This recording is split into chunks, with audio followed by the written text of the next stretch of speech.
자, 이번 순서는 앞으로 약 60분간 국내외 방산기업 및 전문가분들의 주제 발표로 세션 2를 이어가겠습니다. 먼저 노스롭그루먼의 션 맥레이 사업개발이사님께서 진화하는 전략적 환경과 통합 방어라는 주제로 발표해 주시겠습니다. 큰 박수로 맞이해 주시기 바랍니다. Hi, good afternoon. Can everyone hear me? All right. Legislator Yu, President Kim, Dr. Kim, Kwan, General Lee, distinguished colleagues, ladies and gentlemen, it's an honor to be here before you today to share some of my thoughts. I feel surrounded by friends from industry and military. However, for those of you I haven't met yet, I'm 션 맥레이, Director of Business Development for Northrop Grumman Defense Systems in Asia. I've been doing that the past 2 years. Before that, for the past 28 years, I was a U.S. Air Force colonel retired. I spent most of that time as an F-15 pilot. And interestingly enough, part of my mission as an F-15 pilot was to not get shot down by missile defense. So ironically, I'm representing missile defense products right now there. And two of our keystone, our flagship products are IBCS, Iamd C2, and the Ion system for counter UAS there. It's a pleasure to spend just a few minutes sharing some thoughts on the evolving strategic environment for missile defense. You can't look at the news without seeing what's going on in Iran, wondering if there's a war, wondering if it's not.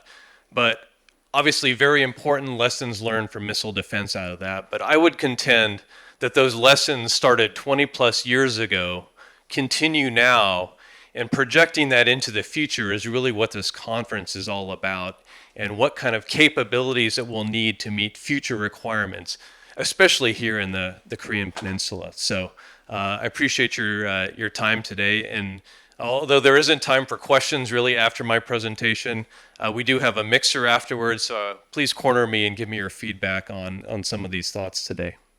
I would argue what we have right now is kind of a call to arms, maybe a revolution out there in that's going on.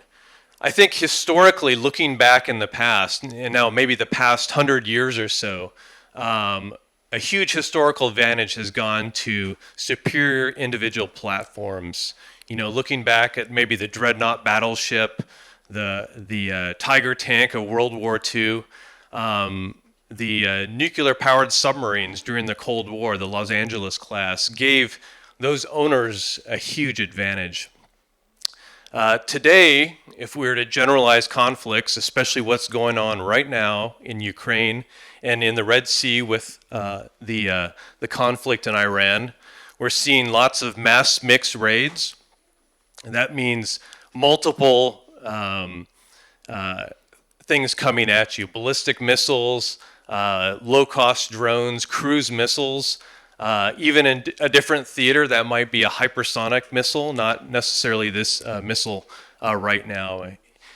So you need to be able to defend against all of that. Very compressed decision-making timelines.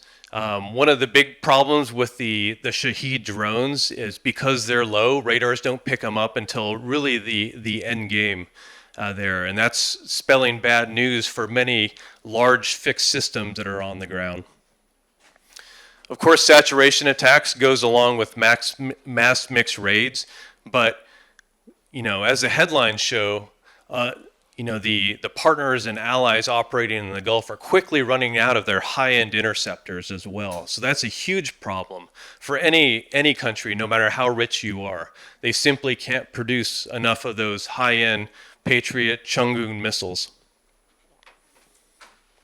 And then limited magazine depth. Add on top of all of that, coalition, we increasingly depend on coalition operations, especially here in the peninsula, right? So I would contend that our future success will not depend on the performance of individual platforms, but how well we can be networked together and the architectures that actually support that.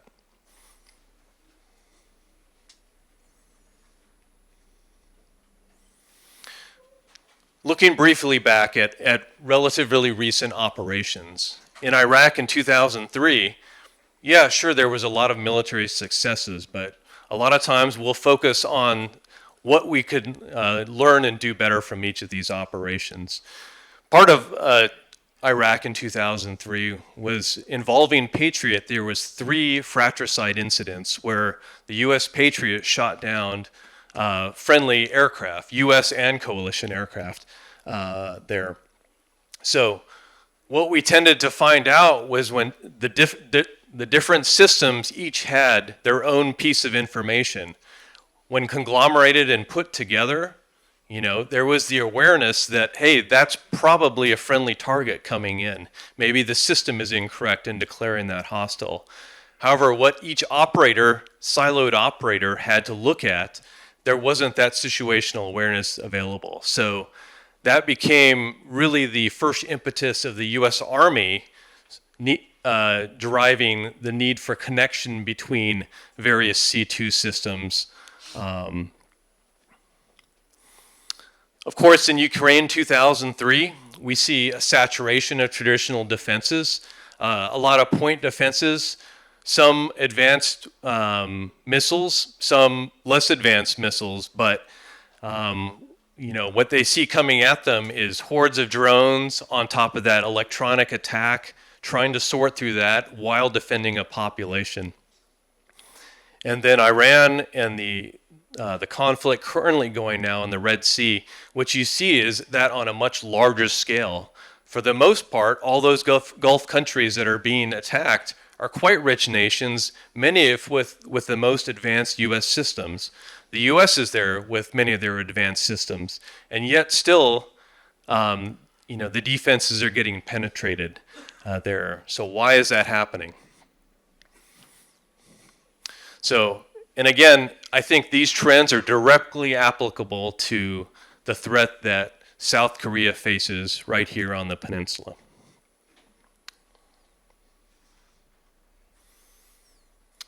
Okay, we talked about mass mixed raids. We've seen it from Russia. We've seen it from Iran. I think we're probably safe to speculate that North Korea, if they decided to launch attack, would use similar tactics, and absolutely PRC would as well there. And not just South Korea, but many countries need to consider defenses against that new mass mixed raids that contain ballistic missiles, low-cost cruise missiles, UAVs, long-range artillery. That's something we haven't necessarily seen in the Red Sea, but absolutely would be yet one more threat that we have to contend with here. Okay, so bottom line, no longer just defeating a single ballistic missile, but it's prioritizing, coordinating, and sustaining engagements across multiple axes, multiple domains, and in this case, the coalition as well.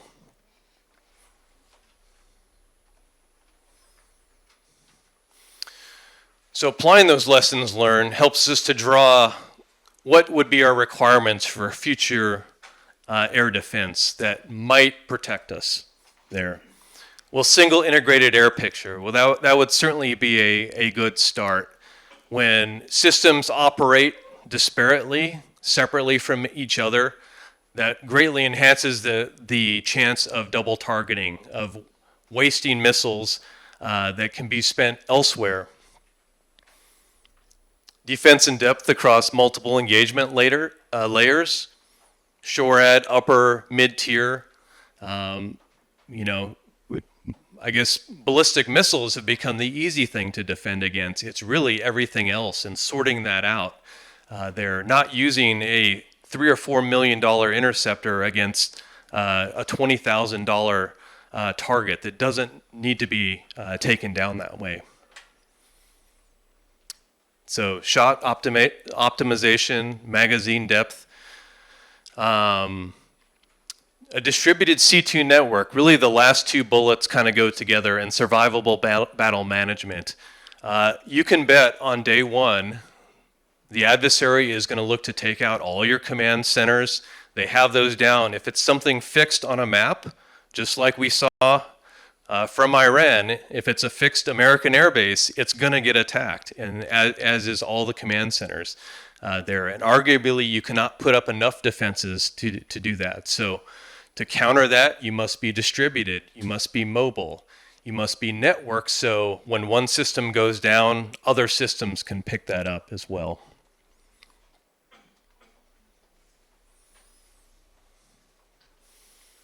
Now, more unique considerations for the Korean peninsula here. And when you think about it, it's really quite a wicked problem, especially because of the geographic proximity of the threat and the fact that you mixed in long-range artillery into the equation as well. So really, a low-cost, high-cost axis asymmetry between the two. And layered on top of that, it's a blessing to have friends also here for your defense. But part of that curse is the need for extreme coordination between the two. They're deconflicting airspace. They're prioritizing your defended asset lists, and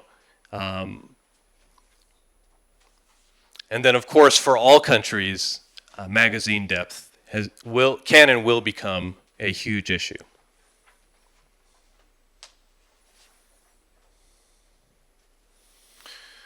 So noting those requirements and considering technologies that are available right now for the alliance, that brings us to systems that connect us, that network us together there. So some highlights. What would that system look like? Open architecture configuration there. So being able to plug in sensors and effectors that were never originally intended to work together there. So you can have the tightest shared picture of possible. Fire control networking, things like fire shooting on network there. Your assets don't, require just one radar, but they can be targeted through multiple different sources as well. Dr. Kim alluded to this. Any sensor best shooter logic. So it doesn't make sense to take down a cheap drone with a highly expensive missile that really could be better used for ballistic missile defense. And then the survivable distributed command and control networks. And the challenge for the alliance is an effective combined defense that depends on the ability to operate as a unified network, sharing time-critical information while preserving national authorities there. I don't think we'll ever get countries to give up national authorities. So again, it's another challenge that must be incorporated, preserving that national authorities, yet being unified and sharing a common air picture.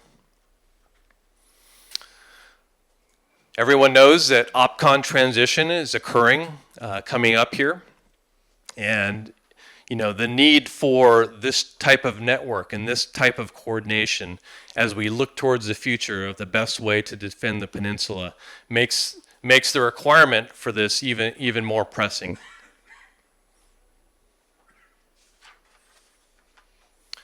So, choices, not only for Korean leaders, but I'd say for any military leaders out there. Do we continue to adhere to platform-centric defenses of the past? I want the best shiny new object out there, the next F-35, the next, the greatest missile. Or do we spend our energies and our precious national resources on architecture-centric defenses, things that network us together, things that strengthen your own defense while not necessarily increasing the number of missiles and sensors, but how do they operate even more effectively, both as a nation and as a coalition?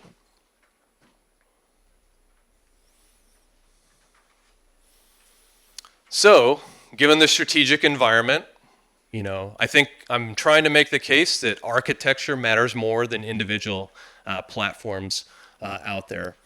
I happen to represent one program, IBCS, that addresses some of these challenges there. IBCS is battle tested, 34 of 34 successful shots, 10 plus years in development, and is being delivered to the U.S. Army in Korea as we speak right now there. But I won't pretend that that's the only system available out there. It is one way to address the problem. It's not the only way, but a way that we would encourage our partners and allies to strongly consider out there. And that's kind of my bottom line. The future of combined integrated defense will belong to forces that can operate not as isolated systems, but as a unified network across domains, services, and among coalition partners as well. So thank you for your time.